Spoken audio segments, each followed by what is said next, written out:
Pemirsa jangan kaget jika tahun depan harga handphone ataupun laptop favorit Anda akan naik. Penyebabnya, krisis RAM yang makin parah. Bukan tidak mungkin smartphone dengan harga murah akan tersedia dalam versi 4 GB, sesuatu hal yang dianggap usang. Lantas bagaimana hal ini dapat terjadi dan apa dampaknya bagi konsumen ataupun bisnis? Kita simak ulasannya. Industri teknologi global sedang menghadapi tekanan serius. Komponen kecil bernama RAM kini menjadi rebutan, bukan hanya oleh produsen ponsel dan laptop, tapi juga oleh raksasa pusat data dan pengembang kecerdasan buatan. Akibatnya pasokan menipis, harga komponen naik, dan konsumen berada di posisi paling akhir dalam rantai prioritas. Krisis ini bermula dari lonjakan permintaan memori untuk artificial intelligence, model AI generatif, data center, hingga komputasi awan membutuhkan RAM dan chip memori dalam jumlah masif.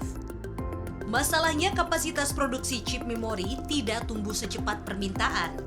Pabrik semikonduktor butuh waktu bertahun-tahun untuk membangun fasilitas baru. Sementara permintaan AI meningkat dalam hitungan bulan. Produsen chip pun melakukan prioritas dan pasar konsumen seperti ponsel serta laptop mulai tersingkir.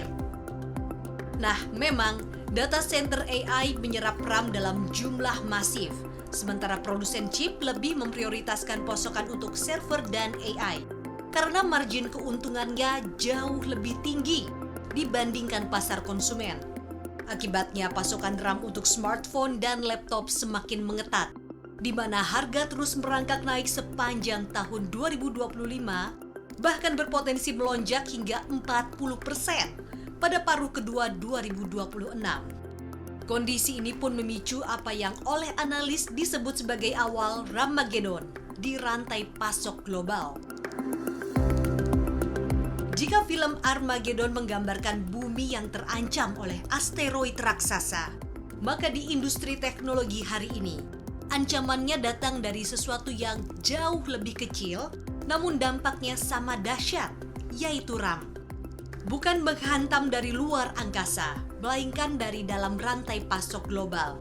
Krisis RAM atau yang disebut analis sebagai Ramageddon, perlahan-lahan menabrak industri ponsel dan laptop, memaksa produsen memangkas spesifikasi, menaikkan harga, dan meninggalkan konsumen tanpa banyak pilihan di tengah derasnya tuntutan AI yang terus menyerap memori dunia. Ya, tekanan pasokan dan lonjakan biaya ini memaksa produsen melakukan penyesuaian yang tidak populer di mata konsumen. Pada ponsel kelas menengah, RAM 12 GB yang sempat menjadi standar mulai perlahan menghilang. Ia akan digantikan dengan kapasitas 6 hingga 8 GB. Bahkan di segmen entry level, RAM 4 GB diproyeksikan kembali menjadi pilihan utama setelah sebelumnya mulai ditinggalkan. Transisi menuju RAM 16 GB di ponsel kelas atas pun melambat. Sementara di laptop, konfigurasi memori cenderung bertahan, namun pengiriman mulai bergeser ke spesifikasi paling minimum demi menekan biaya. Krisis RAM tidak hanya berdampak pada spesifikasi produk, tapi juga pada volume pengiriman smartphone global. Proyeksi terbaru menunjukkan pertumbuhan pengiriman tahun 2026 mengalami revisi ke bawah, bahkan berpotensi negatif untuk sejumlah merek. Apple dan Samsung relatif lebih tahan berkat skala produksi dan kendali rantai pasok yang kuat. Sebaliknya, produsen seperti Xiaomi, Oppo, dan Honor menghadapi tekanan lebih besar dengan risiko penurunan pengiriman akibat kombinasi kenaikan biaya serta melemahnya daya beli konsumen. Secara keseluruhan, pasar smartphone global diperkirakan bergerak melambat. Dampak krisis RAM pun tidak merata di setiap merek. Apple dan Samsung dinilai mampu paling bertahan menekan tekanan biaya berkat skala besar dan loyalitas konsumen yang kuat. Namun di sisi sebaliknya, brand asal China yang mengandalkan margin tipis berada dalam posisi paling rentan. Mereka dihadapkan pada dua pilihan sulit, yaitu menaikkan harga jual atau menurunkan spesifikasi. Bagi konsumen, konsekuensinya jelas, harga smartphone berpotensi naik hingga 20-30% pada 2026. Sementara siklus ganti perangkat menjadi lebih panjang karena nilai upgrade yang semakin terbatas.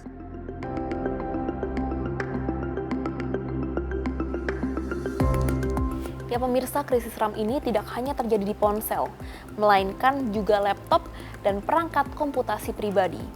Harga RAM dan memori penyimpanan yang terus meningkat menghadapkan produsen pada dua opsi yang sulit, yakni menaikkan harga atau justru menekan spesifikasi. Beberapa analis bahkan memperkirakan dalam beberapa tahun ke depan harga laptop akan meningkat hingga puluhan persen, terutama yang terkait produktivitas atau AI ready. Krisis RAM global yang kini menekan industri ponsel dan laptop sejatinya membuka persoalan yang lebih besar, yaitu rapuhnya rantai pasok semikonduktor dunia di tengah ledakan kebutuhan teknologi dan AI. Ketika memori menjadi barang langka dan mahal, negara-negara produsen chip mulai bergerak cepat untuk memperkuat kapasitas dalam negeri.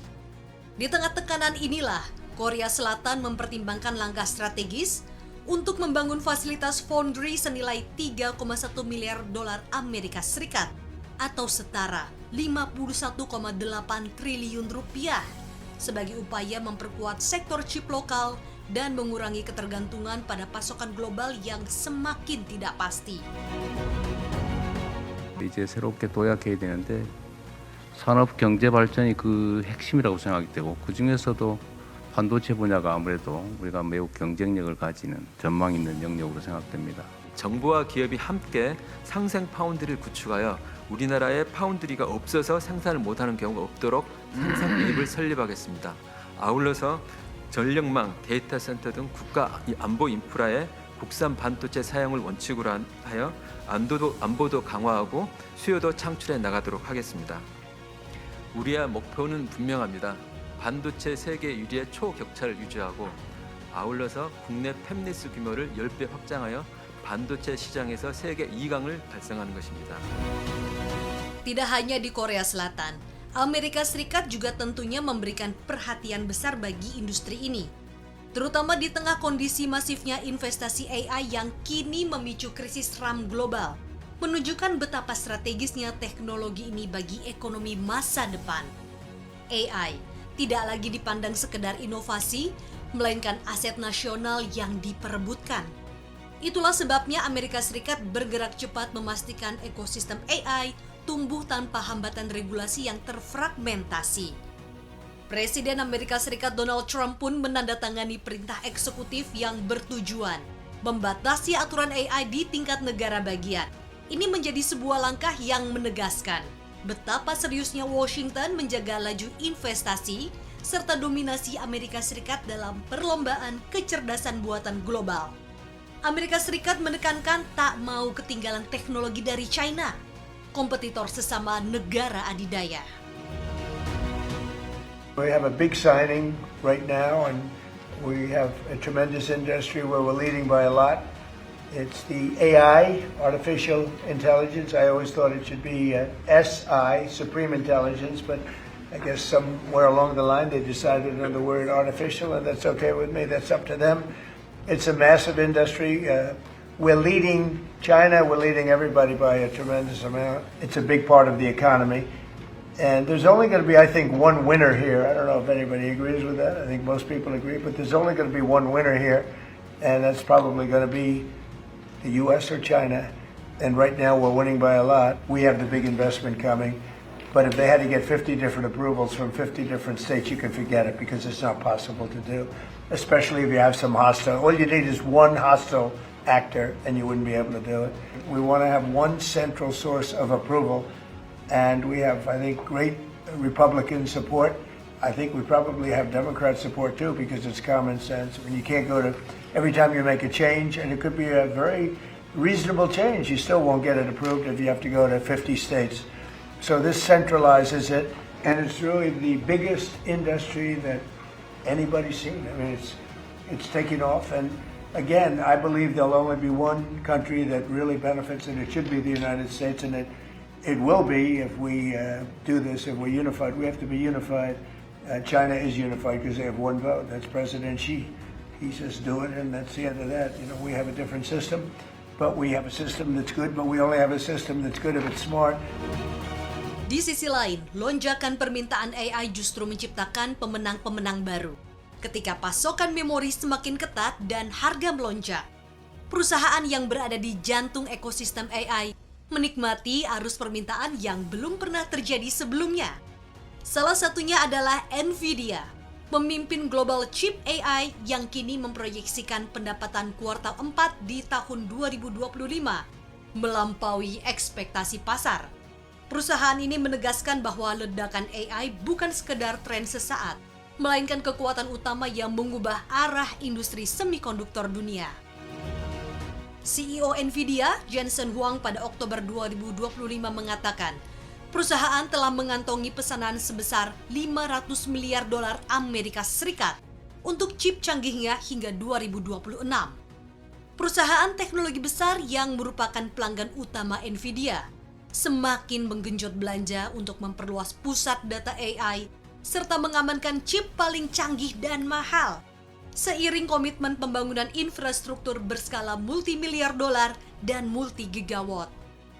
Contohnya saja Microsoft yang telah melaporkan belanja modal atau capital expenditure rekor hampir 35 miliar dolar Amerika Serikat pada kuartal pertama tahun fiskalnya di bulan lalu, dengan sekitar separuhnya digunakan terutama untuk pembelian chip. Dari krisis RAM yang membuat konsumen gigit jari hingga ledakan AI yang menguntungkan segelintir pemain besar seperti Nvidia, ada satu benang merah yang terlihat jelas. Kecerdasan buatan kini telah menjadi pusat gravitasi industri teknologi global. Negara-negara berlomba mengamankan rantai pasok chip, perusahaan berpacu membangun kapasitas, serta pemerintah turun tangan menjaga iklim investasi.